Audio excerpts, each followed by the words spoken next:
welcome to From the Basement Up. If you're a mom, you've probably heard of California Baby. It was the first kid-safe and pure plant-based shampoo and body wash available to parents. And I was lucky enough to find it for my son 15 years ago. Today's guest is Jessica Iclisoy. She's the founder of California Baby. Jessica's journey started in the early 1990s in her kitchen with a $2,000 loan from her mom. Through word of mouth, she grew her products and her following, even inspiring Whole Foods to create a baby care department. In every sense of the word, California Baby is a huge success. Still, I am more excited to have Jessica here today because of her passion for making clean and pure products for our little ones. So hello, Jessica. Welcome to From the Basement Up. Hello. Thank you. Thank you for having me. I'm loving it. Great. It's great that you're here. And I would love for you to start off just really wanting to know if you wouldn't mind sharing the very first and the most important ingredient in every California Baby product. Well, I like to say that the first ingredient is love in California Baby products. My first tagline was developed by a mother. California Baby has your child's best interest at heart. And so we've used that heart, logo from the beginning. And that's like a thread that runs through our brand because it's, as a mother, it's everything. Love goes into everything, doesn't it? It absolutely does. And actually, there's a kind of a nice little parallel here on our printers. And I think I said this in my episode. Mm-hmm. I put hearts on every single printer that makes labels. And I really want those kids to know that they're so loved that their parent went in and designed their label and made it for them very special out of love. So I love that. It's wonderful. Yeah. So I also was hoping you could introduce California Baby to our listeners and also why it means so much to you. Well, so when I started California Baby, I did not intend to start a business. I actually was a new mom. I was wanting to get pregnant, and as we do, we start cleaning up our lifestyle. We stop drinking coffee, no wine, and all of a sudden we're paying attention to what we eat. And so I got pregnant, and I had my son. I was taking deep dives into living a natural lifestyle. I was not working at the time.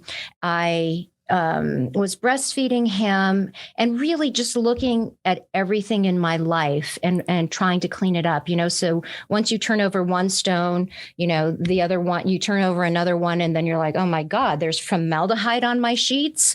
And I did not know that. And then there's pesticides on our produce, and there's hormones in our milk. And, so I became, alarmed, and I was trying to live the best natural lifestyle that I could. And this was back, over 30 years ago when organic really wasn't even on the map. It was in its infancy. So, I lived in Los Angeles, California. So we did have organic farmers. And, Whole Foods was just kind of starting to come up, or natural health food stores. And so I bought a shampoo at my local natural health food store, which is now Whole Foods, and very quickly then was Whole Foods. And I thought I was buying the very best product that was available. Obviously, it was more expensive. It was marketed as natural. And when I looked up when I compared the ingredients to the natural shampoo to the conventional one, I saw that they were exactly the same. So that really alarmed me. The only thing that was different was the marketing. And I happened to pick up a chemical dictionary at the library, and don't even ask me how that happened. I just saw it on a cart and went, oh, this looks interesting. Oh my gosh. And so I started looking up the ingredients, and the first ingredient, the cleanser sodium lauryl sulfate, was listed as a potential carcinogen. The fragrance, synthetic fragrance, whether it was in the natural product or if it was in the conventional product, it was a synthetic fragrance, and they were just marketed differently. So the natural product said natural fragrance, and the conventional product said fragrance. But in the chemical dictionary, they were exactly the same ingredient, and they were both both listed as carcinogens, known carcinogens. And so I was just kind of shocked that these products, first of all, were available to our children. Mm-hmm.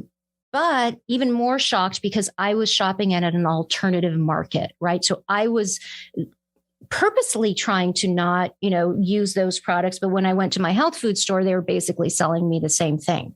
So I was really outraged. And when I would talk to people, again, this was before we had all these luxury goods for babies, Absolutely. Right? So, you basically had one choice. And so when I would talk to people, they would say, well, it's just a shampoo or it's just a lotion. It's not a big deal. And I just really couldn't get it out of my head. And it was a big deal for me. And so I took it on as a passion project. I thought, what would I do? And I had no intention of creating a company. I just thought, well, what would I do? How would I replace the sodium lauryl sulfate? How would I replace the synthetic fragrances? And after 3 years of research and development, I actually had a product. As you said, I mixed it in my kitchen on my stove. And so now I had a product that I went back to that health food store and said, this is why this is so much better than what you have. And now all of a sudden I was in business. Isn't that amazing? So you see this need, you dig in, you make it happen, and it's groundbreaking. You made like an industry disruptor. You made a huge change, and now there's this. There's a division, and there's a whole different line. So, and I'm sorry, completely catapulted the organic in my eyes. Like that is so crazy that it was marketed as organic, and then you're coming in like. Nothing about this is organic. What are you talking about? Thank you. I think we all have to thank you for this. So thank you for making this happen. So this is something that, reading your background and watching your videos and seeing that, you worked with scientists to make sure that you were creating something that was, and I kind of wanted to talk to you about this. Sure. I love that you did that to make these recipes, and it just was such a great idea. And I'm just curious, as far as like those original recipes of working with the scientists, how long did those go for? How long did you work with those? So, and the reason I did that is, so back when I started, the health food store situation was very crunchy. It was very crunchy granola. It was just about natural. And I really loved that about it, but there were compromises. So you would see products that were separating or going bad. The people who were actually trying to do it, and they would accept that. And I thought, no, my product has to compete with the best in the world, right? So it has to be efficacious. It has to be stable. It has to be as good as, the Johnson & Johnsons of the world. And it has to be safe, and it has to be natural. It has to check all those boxes. So that was my goal in working, because I could have just, done something very easily on my, in my kitchen, put it in a bottle, really not know what's going on inside that bottle, and take it to the store. And I probably, could have gone to a farmer's market. I could have sold products that way, but I wanted it to function and perform. So that is why I was working with chemists. So they were teaching me, because I had no background in this. The only thing I had, what I brought to the table, was curiosity, the willingness to take the chance and do it, and the vigilance to make sure it was right. And I was a pretty good cook, and making a shampoo is kind of like cooking. So I was like, I think I can work my way around this.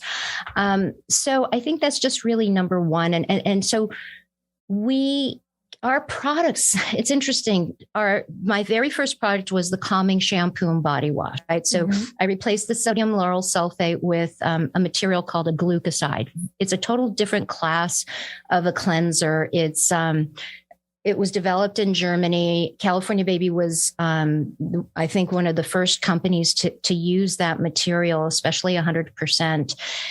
And it's very biodegradable. It's not damaging to the skin. It's finicky to work with, and that's why a lot of companies didn't want to work with it. Okay. And then I used French lavender as the scent, so no synthetic fragrances, pure French lavender. So that calming shampoo and body wash is still a bestseller for us today. And it really hasn't changed too much. It's changed in that I wanted not to use parabens as a preservative, but really that was the only thing that was available at that time. So it took me, over 20 years to develop our own plant preservative, because that was a big goal of mine. Good for you. That's amazing. Thank you for doing that.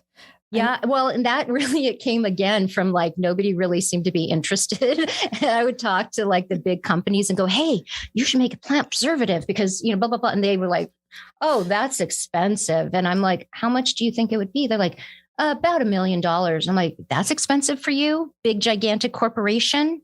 That's not expensive. So actually, and then I went, why am I giving them the great idea? I'll just R&D it. And it did. It took many, many, many, many years. Mm-hmm. And we finally, we were successful at it. So we've added that to our product. So the change to that calming shampoo and body wash is that, the preservative is now 100% plant-based and the product is completely plant-based, and we test it. We have it third-party tested. So like we say, don't take our word for it. We send it to a third party. Then they send the results to the USDA, and then they're the ones who are certifying that it's 100% plant material.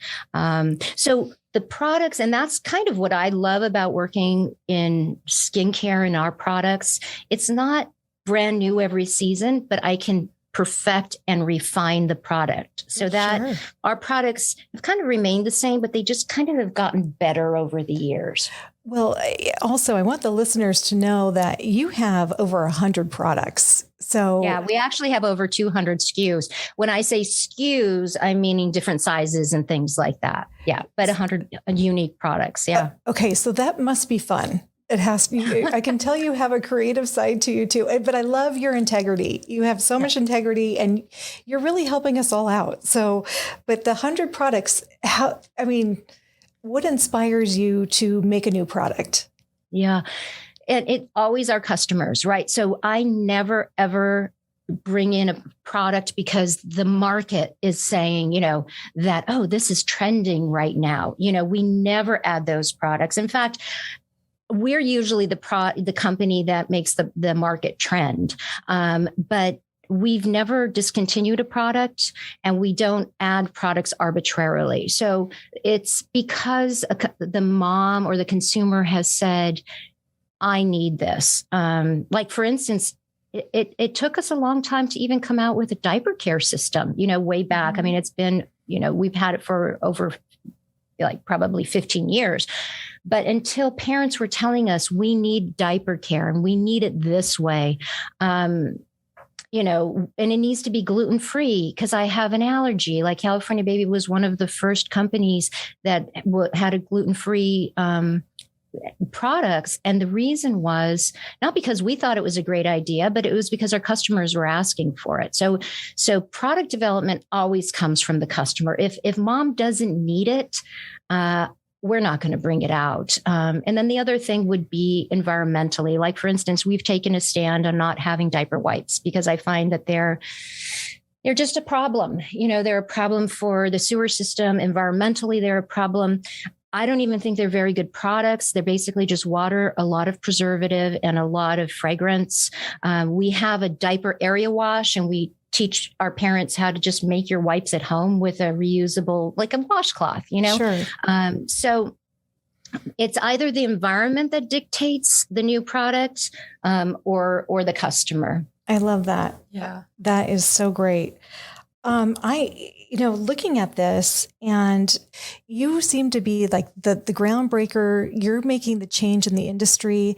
The industry really has evolved. And it's really you. You started this. You started the process. Well, thank you. That is very sweet of you to say. So, I don't know if that's the case, but, I think I did have a little bit of a hand in it. Absolutely. So, and I'm just curious. I mean, in some ways, it's so refreshing. Maybe just seeing it happen everywhere. And I was just hoping you might talk to that a little bit. Like, where do you see it now where you didn't see it before?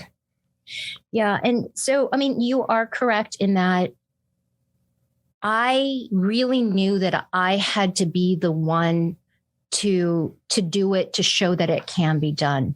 Because when I would talk about, first of all, I mean, my product, that calming shampoo and body wash that I mentioned, it debuted at $15.75. So $15.75 for a shampoo over 26 years ago is really, now it's like, okay, yeah, things are so expensive and that's, luxury. But the next product that a consumer could buy was probably double the quantity and like, $4.99. So that was a big jump. And I got a lot of no's. People would go, no, nobody's going to pay for that. That's too expensive. So I just realized that I had to show it. I had to prove that it could be done. And that's the same thing with our general philosophy with California Baby, is that I thought, I'm not going to change the big companies, right? I'm not going to change the way they do business. I'm just going to have to show them how to do it. And actually that's what I'm proud of. I know that when we first went into the big box, like when we went into Target, yes, we did change the market, because the buyers and the consumer would say, well, if California Baby can do it, you have no more excuses, right? Because they can sell in a mass market at those prices. Consumers do care about the ingredients. So the big companies no longer they couldn't hide behind, oh, it really can't be done. It's a fantasy. No, you can do it. California's Baby is showing you that you can do well and you can do good, and that there is consumer demand for it. So I don't remember what the original question No, that's fine. It was actually just talking about the changes, and I actually found you in Target.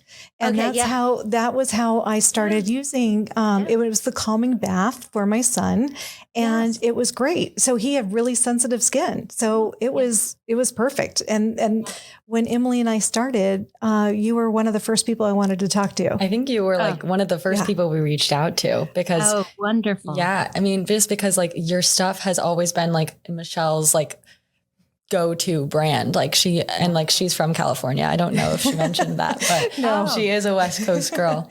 But okay. I just really appreciated that, again, the level of integrity that you create your product with, and the research. And, we're going to be posting videos of the things that you've been on the Today Show.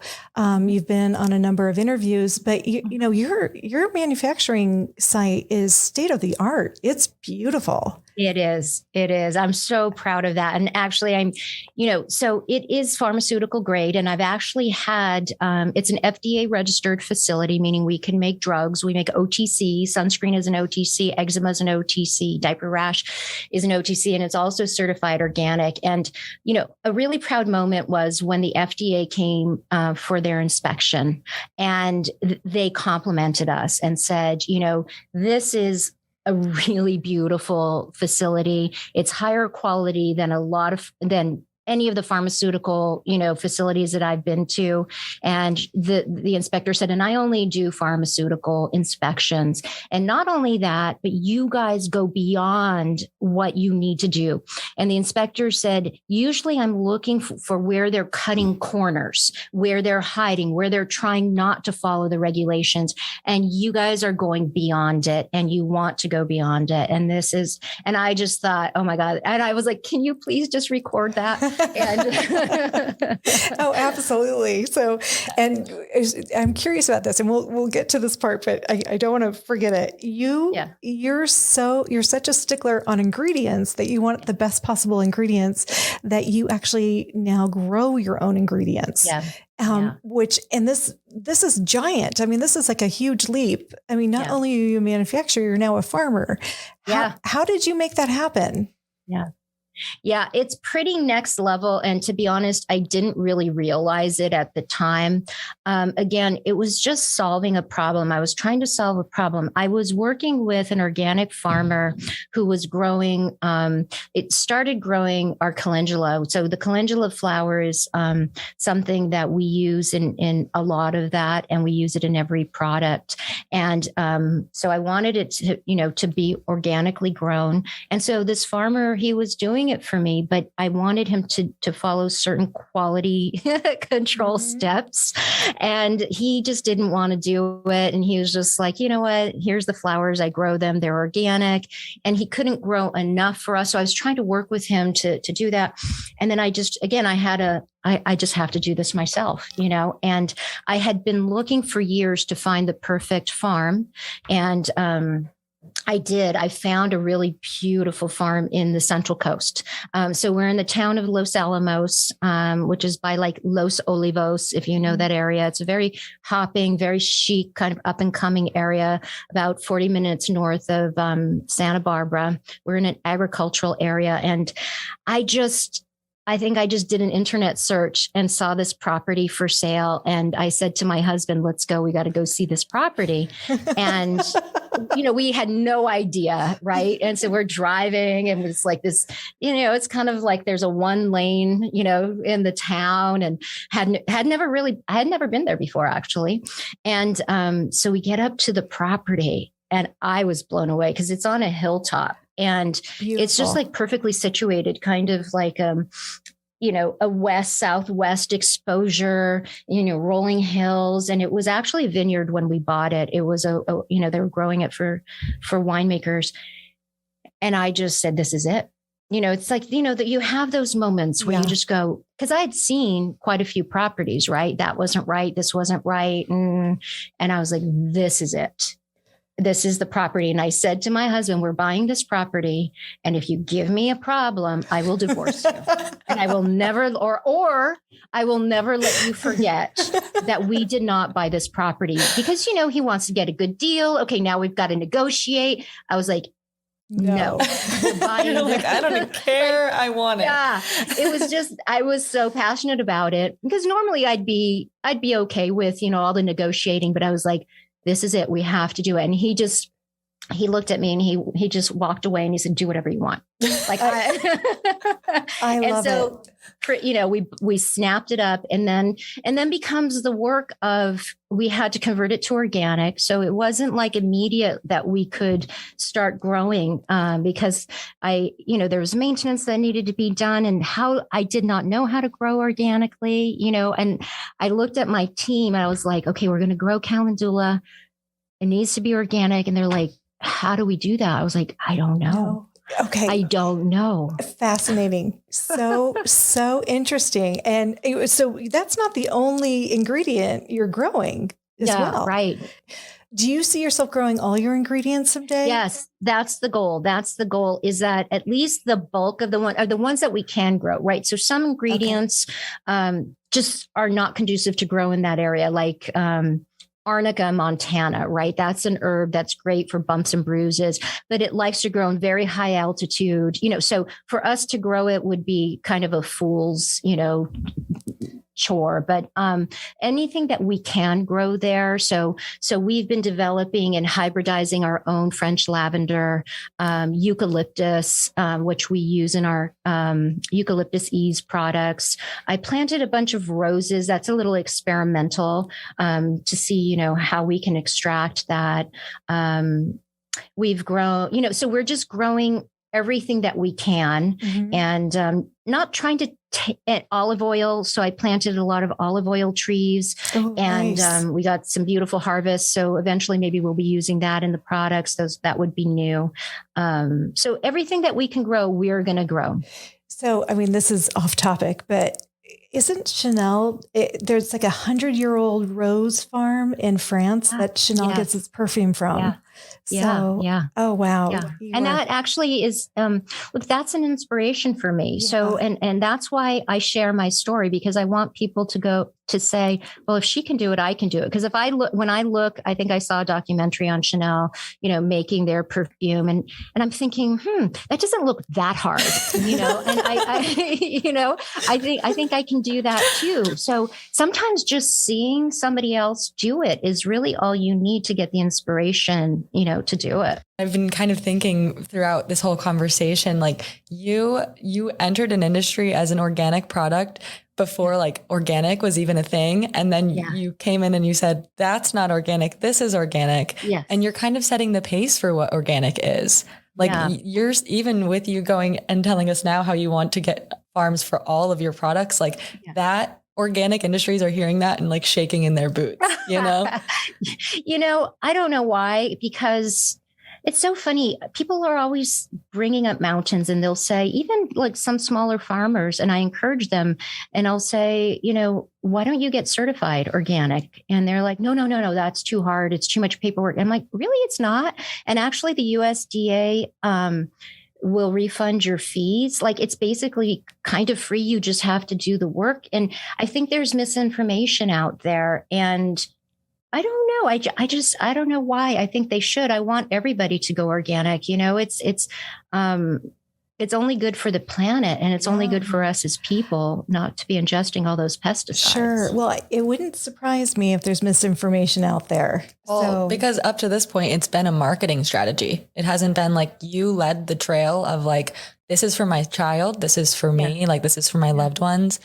But everyone beforehand was like, this is just something that people want to hear. Yeah, you're right. They do it just as a marketing. And I think that's unfortunate because listen, it's a great marketing, but if I use it for marketing as well, but you first have to believe in it. Like you have to walk the walk. You have to talk the talk. And it's not just marketing, that's false. I think people misunderstand that in the naturals industry and the natural food industry. That's a big disappointment for me that the natural foods market has kind of gone south. When I was young, I loved the natural food store. It was so inspiring for me. I could take my health into my own hands.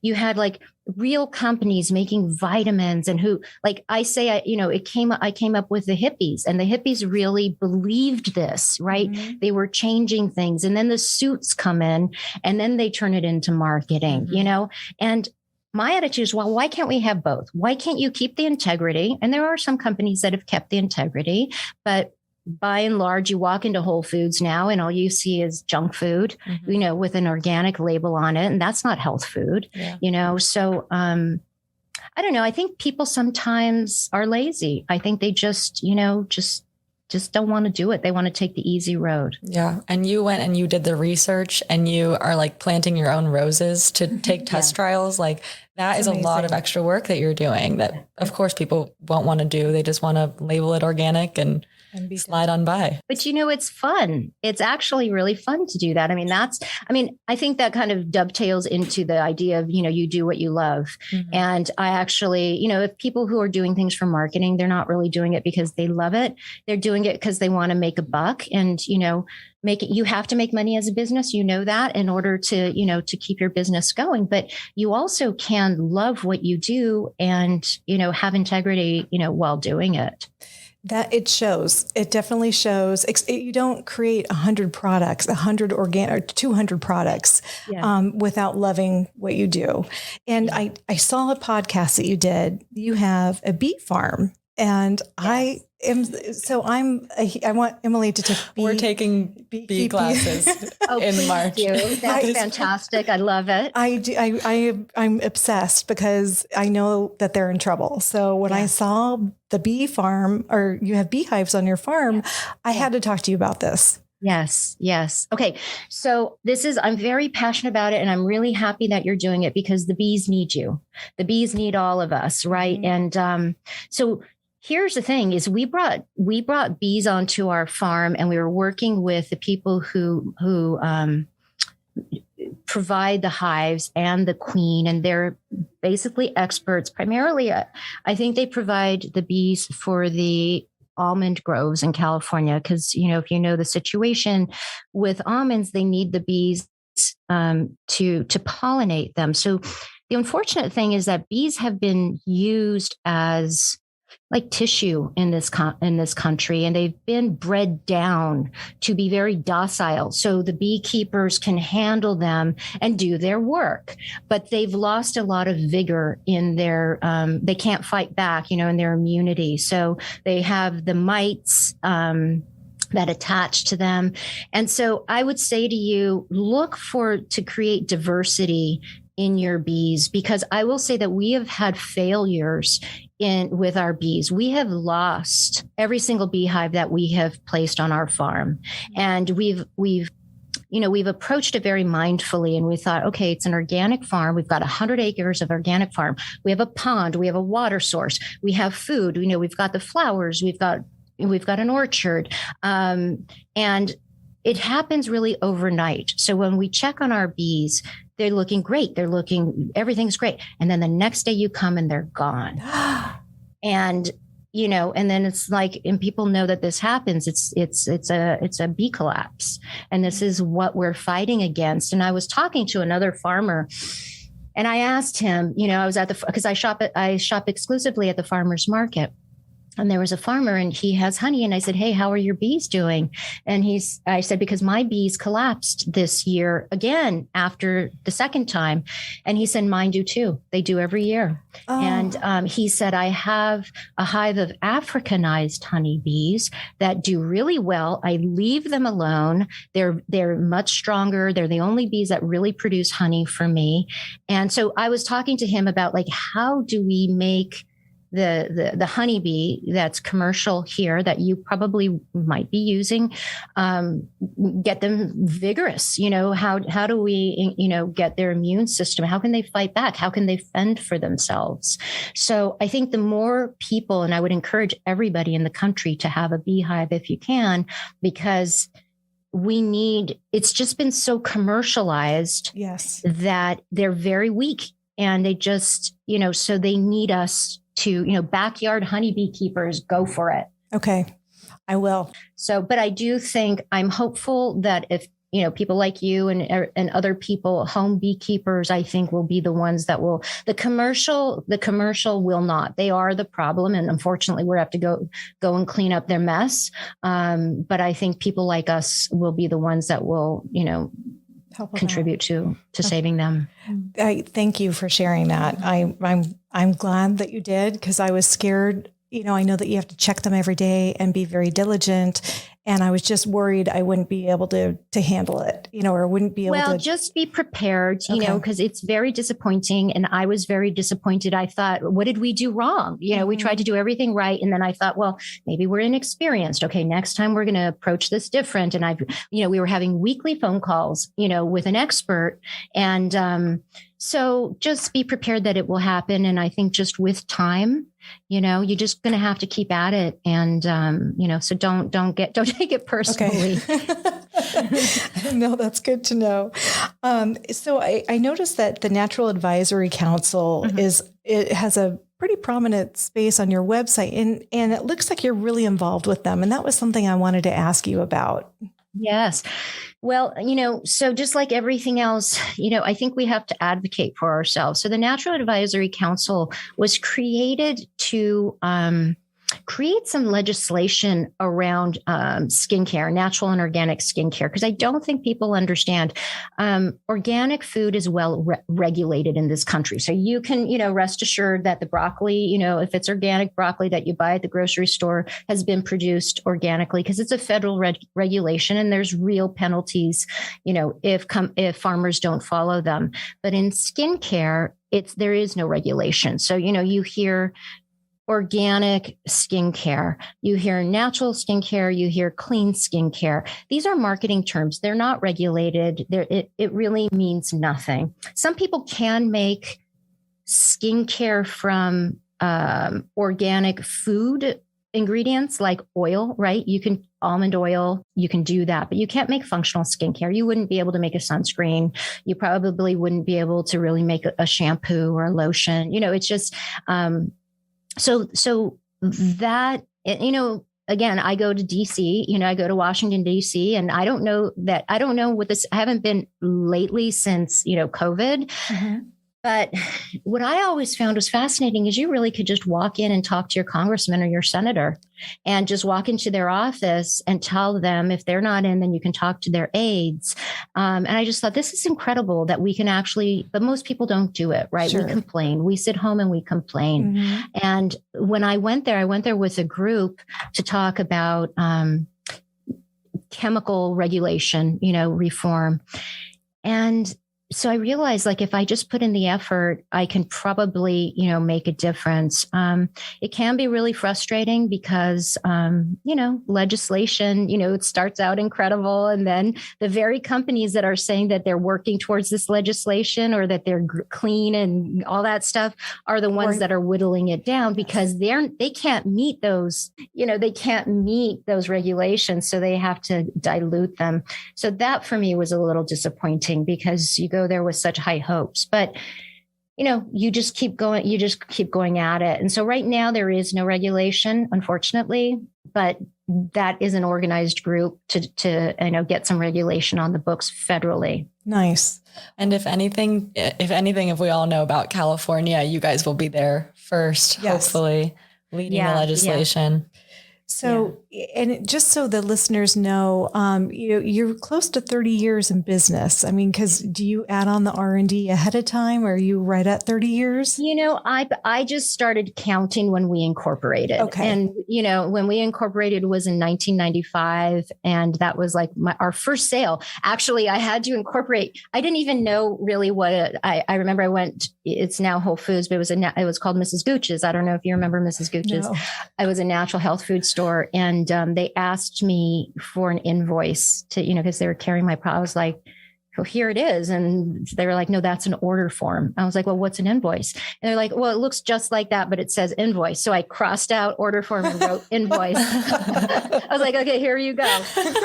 And then I realized, okay, you got to get incorporated. Now you've got to do all these things to start a business. So again, I was not intending to start a business. For those 3 years of R&D, I was just keeping myself busy. You know how you have that new mom energy and you're like, I got to do you got those hormones running. That's so funny. You're saying you're keeping yourself busy. I'm like, this is like a 30-year business. I'm keeping myself busy. maybe that'll be the name of my memoir, Keeping Myself Busy. Oh my gosh, that's such a great title. Yes. So, and I'm looking at this and I'm wanting and I was trying to figure out how to ask certain questions because it's a huge amount of time and, what an accomplishment, amazing success. So, but how do you, when you look at like your child or your kids growing up and you kind of can cut things up in stages, can you do that with California Baby? It is a long time, but it's not a long time to me. Actually, I feel like even today, that we're still just getting going, even after all this time, because there's so much groundwork that needed to happen. And there were certainly milestones, right? Like I would say the first 5 years, and I think statistics bear this out, which is the vulnerable time for businesses, right? From 0 to 5 years. If you can and I remember this one lady who was in business and she was actually in the skincare business. And I was just talking to her and she asked me, how long have you been in business? And I said, 5 years now. She's like, okay, you're going to be fine. You made it. Nice. And I was like, oh, really? Have I? Thank you. Like, I did not know, but it's nice to hear it from somebody else who has experience. So that was a milestone. Certainly I think making the jump from Whole Foods into Target, was a big deal, because that's a different customer. Although really it was the same customer.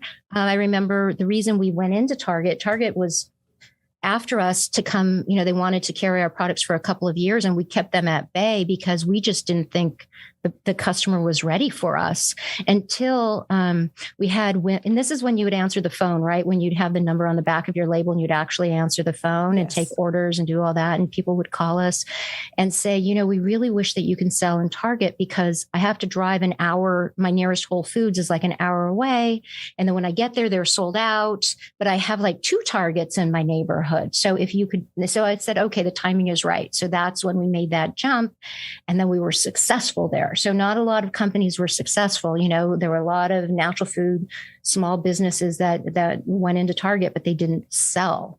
And we were there for about 8 years. And it was our decision to exit Target just because the marketplace changed and we're focusing online, so, the marketplace changes and, we saw that our customer was buying doing a lot online. And so we thought, well, let's put our resources into online. And my son Miles is working with us and out of school. It's great to have a young, fresh person who, has all the skills. And so he developed our website and our subscription program and our newsletter and online, all of that stuff. So I have to tell Miles, he did an amazing job. I was looking through your website. Your subscription page is beautiful. Oh, I love good. it. He will love to hear that. He worked so hard on that. And that was really his baby. So thank you. That he'll love to hear that. I will let him know. And the little heart in the tab that you said the heart is carried through. I see it even in like the top tab of my computer, like where I type in California baby, the little heart pops up. So the attention to detail. Yes. Really great. It's called brainwashing. So I just really quickly, when did you know you would be wildly successful? Oh gosh, I did not know that at all. Absolutely. And I did not. I remember saying something that I thought was silly, and I didn't actually believe it would happen, but it was my goal. And I said, I want California Baby to be the new Johnson & Johnson.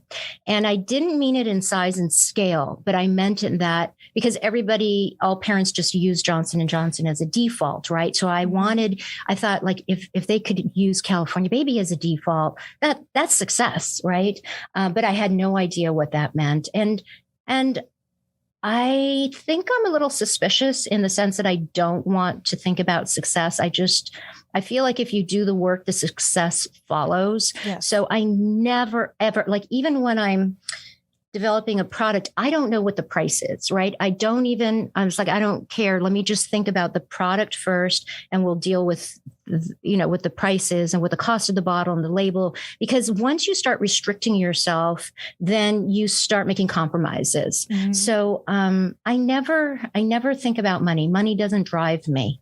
But I know I need it. I know I need the money to R&D and, to buy the ingredients because we work with a lot of small suppliers and we have to many times place our order and pay for it in advance. Okay. So we need to make sure that they're healthy so, they can supply us with the ingredients. But I actually really don't even feel like we haven't really seen our full potential. We still have a long ways to go. Isn't that nice? I think it's great. Yeah, absolutely. So, I just hearing your vision, that big, hairy, audacious goal, you hear people say that. Yes. I see that. I can definitely see it. And you put it out there and you made it happen and following through with integrity and your supply chain. And that was something I actually did want to ask you. Obviously, you're growing a lot of your things too, but we just went through some craziness with COVID. Did you have a rough patch with that, with dealing with the suppliers? Well, we did and we didn't. I'm also a bit of a hoarder when it comes to ingredients.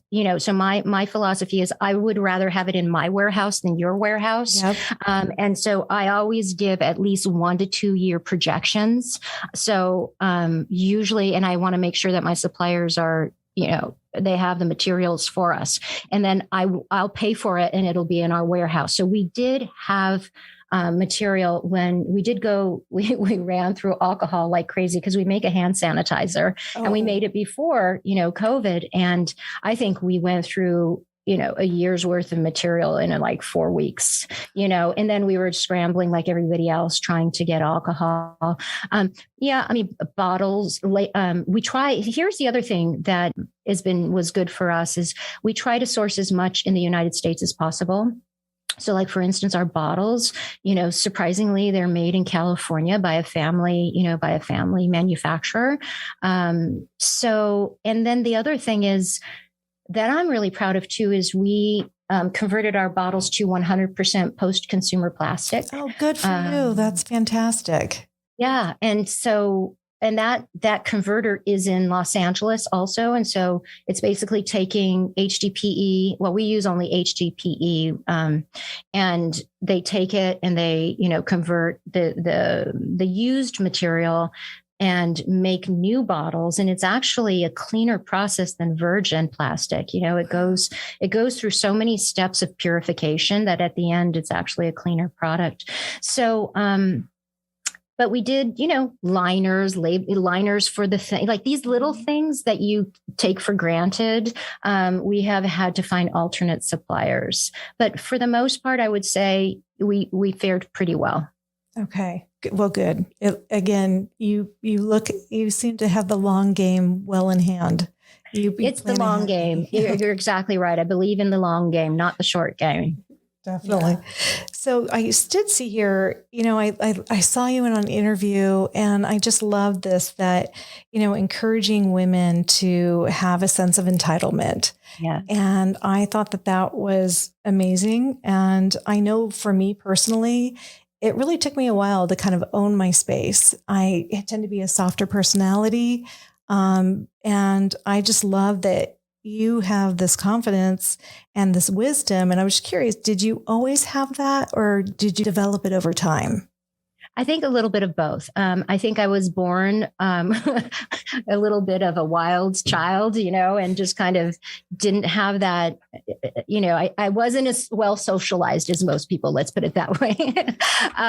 And then I learned it, and because I would see men, and I would observe them, the way they do business, and, they have a sense of entitlement, and it doesn't, even if they're very nice and they're very good about it, they just do business differently. And I would always see women deferring to men because we've been socialized, and I realized we were socialized to behave that way. And I guess maybe in your family life, maybe in your social life, that might be a good thing. But in business, it's not a good thing, because I realized we're not speaking the same language as men. Why this is why we're kind of ships passing in the night. And I realized that, there is a neutral language called business. If we just speak the language of business, then we can we don't have to bring our, whether we're male or we're female, it doesn't really matter anymore, because business is a neutral playing field.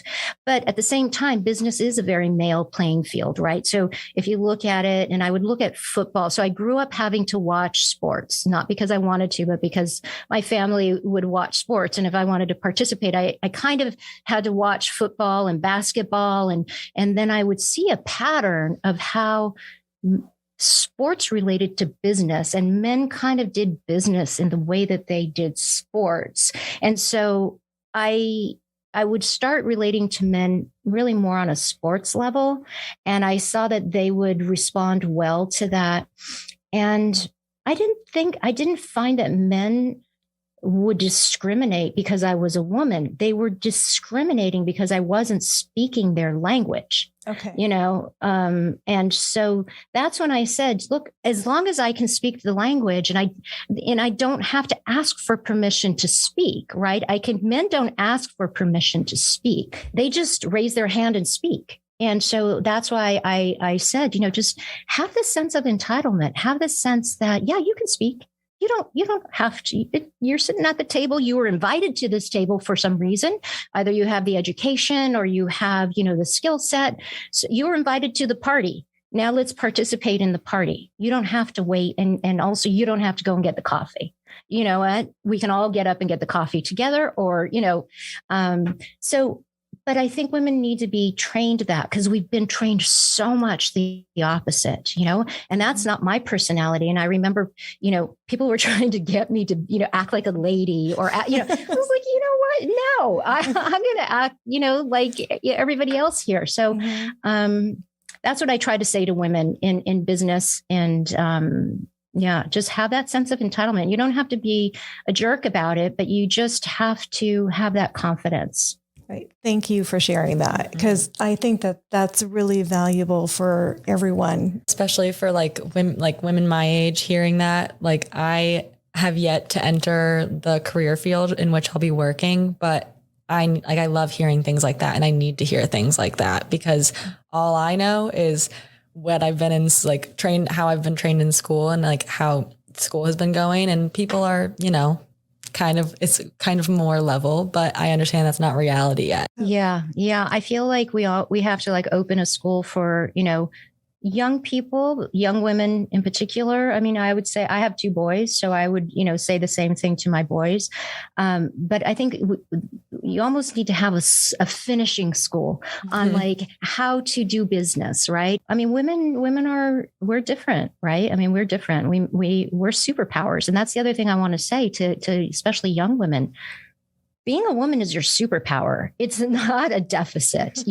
Who else can make a baby? Like, I'm like, can you make a baby? Because I can. And I can keep them alive, with these things for, a year and a half. And like, I don't see you being able to do that. Like, women are incredible. Yes. And as soon as we just like go, we're incredible and we don't have to be snobs about it. I want women to really, and young women especially, to really understand how incredible, we are. Mm-hmm. Thank you. Really fantastic. Thank you for sharing that.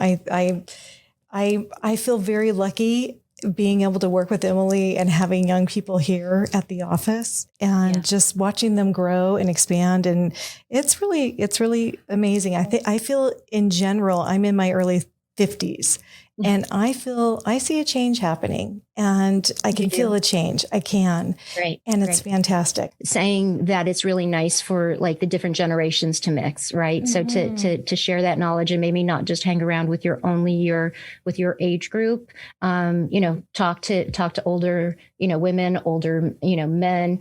They can be incredibly helpful too. So I think that's wonderful. Absolutely. Thank you. Yeah. So, and I hope this is okay to ask because I feel like you're just getting started, but I'm assuming you've had many requests or people wanting to buy California Baby.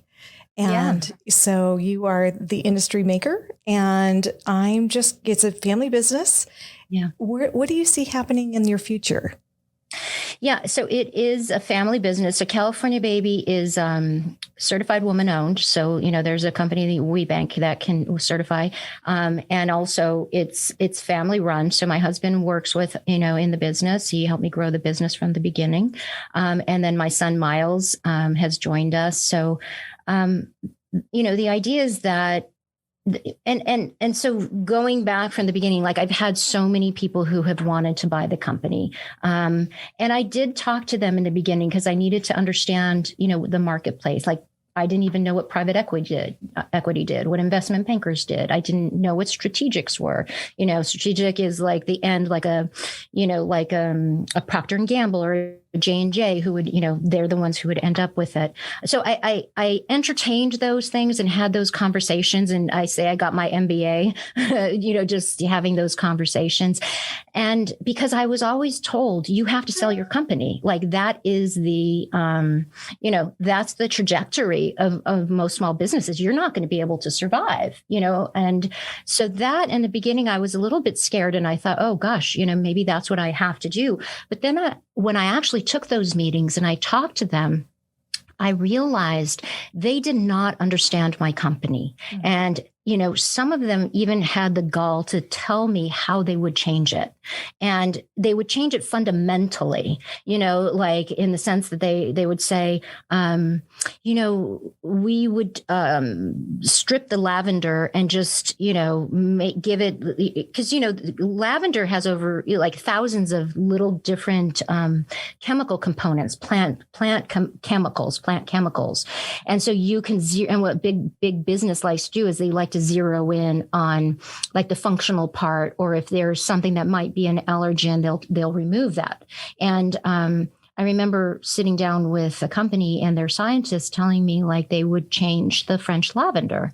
And I said, but that's like fundamental to the brand, like the calming French lavender, that is what it's about. And you're telling me that that's what you're going to, I was like, you're not that bright that you're telling me, exactly how you're going to change my company. And I just thought, and then on the flip side, I had customers saying, please don't ever sell because we need your product. Your product is the only one that works for me. Mm-hmm. And so I did realize, and I said to myself, well, first of all, we don't have to sell. I mean, we're a very viable, sustainable business. And I don't need that money. Like I don't, what am I going to do with this jackpot of money? I'm perfectly comfortable, and we just are getting started in the business. And I just thought they were going to ruin it. And I've also heard so many companies that have talked about, like, they regretted that they sold it afterwards, right? And so I came up with this philosophy for myself. I said to myself, if you ever feel like you want to sell the business, take a vacation, because really what you need is a break. And you don't need to sell your company. You actually just need to take a vacation. And so that's what I did. And then I would come back with, like, energy. I'm like, okay, let's get going. Would that be, something in the future? I don't think so. And I've looked at other companies, and I thought, like, I looked at Estee Lauder, right? I was like, I know their structure is a little different. They're public. It's still family controlled. I was like, well, why can't I do that? Mm-hmm. What makes them any different than me? That's the other thing, like entitlement, the sense of entitlement is like, you're not that much smarter than I am, like, why is it that you can do something, but I can't do it? So, and our products are very difficult to make, I have to say, and so it's almost like we need to do it. And, I'm hoping, we're working with our son, Miles, that he will, one day take over the company. And, what I really want him to understand is quality control, because that's the lifeblood of our company, right? If you don't have a brand, you can always get sales. But if you ruin your brand, it's hard to recover from that, right? So the manufacturing. In manufacturing. Mm-hmm. And if you have that's why we manufacture ourselves. Most companies don't manufacture themselves, because they have somebody else, stirring the stew, and, it's not really their fingerprint on it. And like, that's a level of trust you've created with your customers that for them is probably irreplaceable. It is irreplaceable. And I feel like, businesses used to be that way, right? And then it became, and I think it came with the internet age. I remember, I've been through a few boom and busts, right? I remember the first internet boom and bust where, everybody had a website and everybody was online, and then everybody's out of business. And even today, I'm like, whatever happened to this company? Like, they were so dominant, and then now they're gone. Yeah, I don't know. I think... having a business is a great thing. I love having a business, and I want people to have businesses, and we don't all have to be gajillionaires. We don't all have to be Bill Gates and all of that. We can just do the things we love every day and make our living. And I hope things go back to that, at some point. So what you just said there is exactly what I'm hoping From the Basement Up does. Mm-hmm. It excites and inspires people to start, because you're living your passion. Yeah. And so you find your passion and you create a business with it, and it really does create happiness. I feel so lucky that every day I get to come here and build something where I love the people I work with. Yes. And it's just really, it's a wonderful thing. And you're becoming an influencer. You're creating something, beyond what I'm doing. It's a whole industry. Influencing legislation. Yes. It's fascinating. So I just, thank you. Here's the other thing. Not everybody is cut out to have their own business, right? Sometimes I feel like people feel this pressure that they need to have a business and they need to do this. And I want to say, like, it's okay if you don't, you don't, not everybody's built for it. I mean, we didn't get into the stress, and we didn't get into, all that stuff. And so this all sounds really good and fun and all of that stuff, but there's a lot of hard work and stress that comes with it as well. And I do feel like sometimes people feel like there's this pressure that they need to become like Elon Musk and start Tesla, and they have to, and it's okay to have a job. It's a wonderful, beautiful thing to have a job as well. And everybody can contribute in their own way. I just wanted to say thank you. And thank you for joining us today. This was such a treat. It was my pleasure. Thank you for inviting me. I'm really impressed with your podcast, and I'm looking forward to listening to many more episodes. Oh, great. Thank you. Great. Thank you, Jessica. Have a great day. Yeah. You too. Thank you. Bye-bye. Bye.